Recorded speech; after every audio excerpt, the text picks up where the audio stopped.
Yo'qshimizlar do'stlar. Men sizlarning 100 tuban qijiljan do'stinglar yondaman. Turmushimizda chiroq o'chganda har xil ahvollar yuz berdi. Ba'zida Wang Zhuo'ning ovozi chiqsa, ba'zida Chizining ovozi, ba'zida Yay Bizang desa, ba'zida o'sruq sadosi chiqadi. Qorong'ulik ba'zi yoshlarga yaxshi dalda bo'lgani bilan ba'zilarga vahima ilib keladi. Kechada chiroq o'chganda qorong'ulikda biror narsa bordek his qilamsiz. Qat'iy ansirmang, cho'shmang, o'diqmang, ham o'zingizni ortiqcha qo'rqatmang. Balkim noit kelsa shu bo'ji bodu. Mana bugungi filmda so'zlaydiganimiz bir Fang Shaishong surmay oftobdan qo'rqaydigan uruq vijik bo'jining hikoyasidir. Hikoyamizning boshlanishi bilan bir chiparqutdek peshonasi bor cho'ngdadash bolasi bilan shipinglayotgan qilyotdi. Dada, men qo'rqyapman. Opam yaqindan yog'i o'ziga yaqildigan bo'lib qoldi. Voy bolam, ansirma. Opang qachon shu jibo qilyapamdiki? Yo'q, dada. Opamning yotig'ida odam bodek qilyotdi. Balam, men hozirla baray. Qeyrig'anda o'zining beshiga bedikik o'sib kelishidan ansirgan bu dada narsalarni yig'ishtirib uyga qaytadi. Lekin ishxonning qorong'u yerda yo'shinib turgan zilvo bir badan uningga tikilib qarab turadi. Ey, eshak talaydigan ajoyib narsa-da. Nega shunday aldirganda uchraydigan? Bu chaqda uning quloq tubiga bir naqsh anglangandek bo'ldi. To'satdinla paydo bo'ldi bir qiz. Maqtab qo'ydim nimandiq shingansiz. Asta ichib kirib xonamga, kirib keldi alomat bir qiz. Abla asli bücümüsüz, men sel aldiraş, kaçaymen tez, kapımang aça, buldu tonuşmaydı biz, gayip buldu o kız tez. Oy, o kız tosattılı gayip olup gitti. Bu gayda görünüp, gayda gayip bulgan bu kızның onu paqatlı koyup etkisi gelmedi. Hem de 5 azasını rətlep, qatlap, çıraylık sərəmcanlaştırıp tizip koydu. Abla! Baş personaj ölüp kaldı o dep ensirmang. Hikayemizning baş personajı tamlarga çapak resimini çaplap, yenideki şapak jigitini aplap, kelgüsimiz parlaq dep batlap, yolga saladigan, bedeniga gül çekip keyip bolap pang çekip yursimu, lekin ko'ngli yaman yaxshi esil qiz bo'lgan Rebika idi. Dostları onu akiltip Bika dep ataydı. Mana bu yerda Bikaxon chechim mayliq budir yigiti bilan strategiyalik hamkorlikni tugitib, bu qitimqi yig'inning xulosini qilyotdi. Men sizning yigitingizmi emasmi? Yo'q, siz mening aralashayotganlarimning ichidagi eng yaxshisi.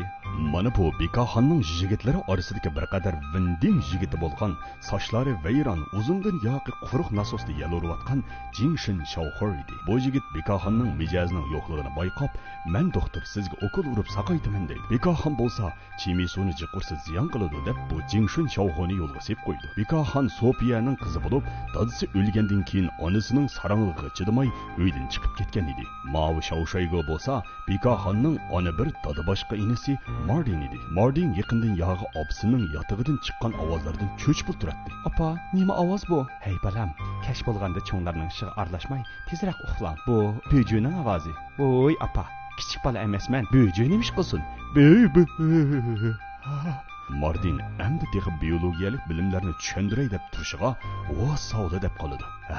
Asli dadamning burun balduroq yot balam, har qanday ovoz anglasangmi chiqmajumu degan rost ekanda, Mardin bu bo'jini ko'rib qattiq cho'chib ketdi. Atsi Bikaxon inisining maktab tarafidan chaqirilib, inisining yaxshi o'qimay dars vaqtida uxlayotganligini anglaydi.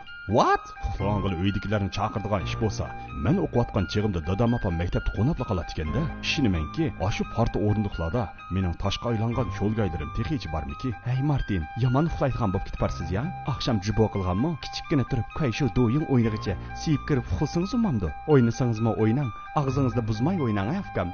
Sizga chishqidek yeb baqdingiz texi tayoqni, shunga bilmaysiz. Sizning haqiqiy Jingshin Shaohor bo'lganingizga xili baldir. Mardin o'zining amaliyotda kechichi bir bo'jining parokandichiligiga uchrab kelayotganligini aytdi. Hamda hadisining uyda xotirjam bir uxlavoqsi borligini deydi. Afgam, adangning uyi texmi varaqchira. Bu chaqda Mardin o'zini parakanda qilayotgan nur ostida jamolni ko'rgini bo'lmaydigan bo'jining asli ismi Nurjamol ekanligini, har kuni soat kashf bo'lib, jahon tinjiganda uning chiqib naynaqshib haqqa oram bermaydiganligini aytdi. Bikaxon bo'lsa o'zining uni biladiganligi, o'zining sabiy bola vaqtida ashundoq parakanchilikka jiq uchrab, shunga uyda turmay sirtqa ko'chib chiqib ketganligini aytadi. Inisining yalvurishi bilan Bekaxon amalsiz inisini opasining indidan ilib ketib o'zining uyida qo'ndirdi. Yerim kecha bo'lganda, heliqi avoq zangi Nurjamol Bekaxonning yotog'ining oldida yerni bir nimlarni qilib o'ltirardi.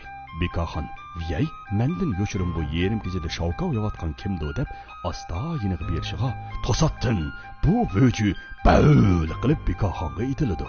Bekaxon darhol chiroqni yondirib, bu bo'jidan qutulib qoldi. Mana böcüler içideki kasbiy böcü bulup, uxlab qolganlarga qat'iy etishmay, asta o'qitib yuragini alatdi. Әтсі әмі işlarga aralashqa amroq bo'lgan bolalarning huquq manfaatini qo'g'dash jamiyati Martinni onasining qishig'iga ilib ketdi. Bekaxon uyini yig'ishtirgan chaqda polning ostidan bir xatlarning borligini ko'rib qoldi. Polning ustiga Jingshin deb yozilgan edi. Asli bu qizmi bir Jingshin Shoujeje ekanda. Shundoq qilib Bekaxon bekor-bekordan o'ziga ish tepilish uchun yigitini boshlab onasining uyiga kelib, bu ishning tegtakini surishtirmoqchi bo'ldi. Amaliyotda Nurjamol kichigida dadasidan yetim qolgan bir qiz bo'lib, bu qizning nihoyatda oz ko'rilgan ter kesili bor edi. Hamda Nurdan qo'rqaydi. Bu qiz Bekaxonning onasi bilan Sarangla sanatoriyasida birlikda davolanayotdi. Bir qitimliq davolash jarayonida Nurjamol baxtga qarshi parga aylanib ketadi. Shu kundan boshlab bo'juga aylanib ketgan Nurjamol Bekaxonning onasining soyasida yashaydigan bo'lib oldi. Nurjamolning nadan naga chiqganligini aniq biladigan onasi o'g'liga tunishtirib qo'ymoqchi bo'ldi. Balam, hozir ba'zi qizlarning chiroyi ishinib ketgani bo'lmaydigan bo'lib qoldi. Hammasi girimga ustib ketdi emasmi? Shunga men sana o'zimiz biladigan bir qizni tunishtirib qo'yay. Xasligini saqlab kelayotgan bir isil do'stim bor. Kelin qila olaymi-ki deyapti-me balam. Opa, men tek kichik uning ustiga toshqan jinda atrofidagi cho'pni yemaydi. Hey, nadan balam. Maladin yaxshidir quvvatli chingtang tuqqandan boshlaydi qo'yishni beshang deganni anglamaganmi? Ha bu tunishadigan shu bilishadiganlar bilan aralashmay kim bilan aralashimiz balam. Opa, unda qilma. Ma qiz albat bashirga. Mening yosh qunchugulimni vayron qilib etma. Hey balam, cho'ng bo'lganda bilib qolsa, chiroqni o'chirib etsa hammasi o'xshash. Martin onasining gapiga kirmay chiroqni yondirib, Nurjamolning g'azabini qo'zg'ab qo'ydi. Qechib hadisining uyiga berib olgan Martin, oxiri sat xotindan qutuldim-ku deb dardini so'zlay deb turishiga, o'ylamagan yerdan Nurjamol kayindan qo'g'lab kelib, bir sabibolni karvatning ostiga so'raydi. Bu chaqda Bekaxonning yigiti, "Qo'yvat, ovu narsiydi bolani, yomon bo'lsang mangchi qilib baq" deb o'g'il bollig'ini namoyon qilib, ularni qutqizib oladi. "Hay apa, sen bilan paranglashmasam bo'lmaydigan yak getdi. Do'rangni vaqti diye. Gapning qisqasi, "Au bo'ji do'stingni yig'ishtirib et." Sen nim demoqchi balam? Aslarni beqib cho'nqan kuna menda bo'lgandan keyin aslar menga vaqiraydigan bo'lib ketdinglar deya.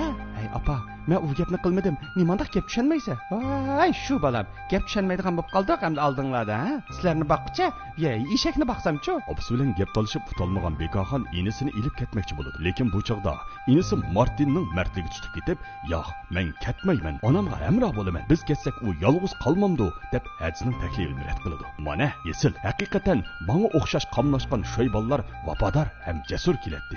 Oxiri ular bu uyda tunashni qaror qiladi. Bo'dir yigit bo'lsa, bu qizning kayniga kirib olsam, aman bir ish bo'ladi-ku deb o'zining uzun yillik yalamchilik hunarini ishga silib, uyda qonab qoladi. Voy, nimacha avar bo'lamiz? Biz bu chiroqlarni ovozli yanadigan qilsaklar bo'lmamdi. Yo'q jinim, afsuski. Ba'zi kechalarda bir yeni biri o'chib avar qiladi. What? Bular chiroq jiqli bo'lsa hammish hal bo'ldi-ku deb uyning hamma yeriga chiroq bekitib sham yiqib o'tadi. Nurjamol Şam çıraklık dünyasıda Nurjamol çıkın emdi yaman bolsunuz. Lekin kimmi o'ylasin, Nurjamol Jishovda dengonliq o'qigan bo'lib, bir kuni bilan tamoshani boshlab o'tdi. Hamda nayrangvozlik bilan Bekaxon bilan Martinni ombar uyiga so'lab qo'ydi. Asli jinda mudi tavda shankanda Nurjamolning maqsadi Bekaxonning yigitini boplamoqchi ekanda. Bekaxonning yigiti Nurjamolning do'yinzini ko'rsatib turib, "Siz buningga o'xshamayvatsizku" deb qattiq ranjib ketadi. Undaq demisizlar, chiroq o'tsa hammamiz o'xshashku debla Nurjamol kayindan qo'g'lashni boshlaydi. "Qo'shmisizlar jonim, ikkimizla qoldik." "Voy, oldirmang, men mashinada bir narsa batdi, epli kelay-ya." Lekin Nurjamol bu gaplarga quloq solmaydi. Ambarga so'linib qolgan hadi inishkisi nima qilishini bilmay cho'chib o'ltiradi. "Acha, men bir amal topdim" degan haqini. "Biz do'yin tatib o'ynaylik. Bunda fursat oz uchraydi. Voy, ukam, kichik bo'lgandan keyin kech-kech telefon o'ynamay, bir o'qishon o'qi." Nurjamol bularni asta qo'rshab kelyotdi. Bekaxonning kallasi tuyuqsiz ishlab, intayin yaxshi amaldan birisi keladi. "Voy, apa! Apa! Voy, apa!" "Pa, nima degan yaxshi amal. Haqiqatan hech kimning kallasi kelmaydigan amalga. Dal bu chaqda ularni qutqazg'ili keladi. Hamda o'ngishli holda so'ngrintu qilib edi. Bekaxonning yigiti takshat gap anglaydigan yigit bo'lib, yaqin kelmang degan bir yig'iz gapiga mit qilmay qarab o'tirdi. Hamda qanday qilish kerak? Bu talish majrosini qanday oxirlashtirish kerakdi? To'satdan hammishni keltirib chiqargan bu bechara ona paydo bo'ldi. Hamda o'zini qurbon qilish badaliga Nurjamolning jamolini ko'k so'raydi. Mana bu kinomi tugdi. Hamda shuni so'rab boqqim kelyapti. Mush aranglarda qorong'udan qo'rqadigan qizlar bormi? Ya boshqa maqsad yo'q. Shu og'inam so'rab boq degandi.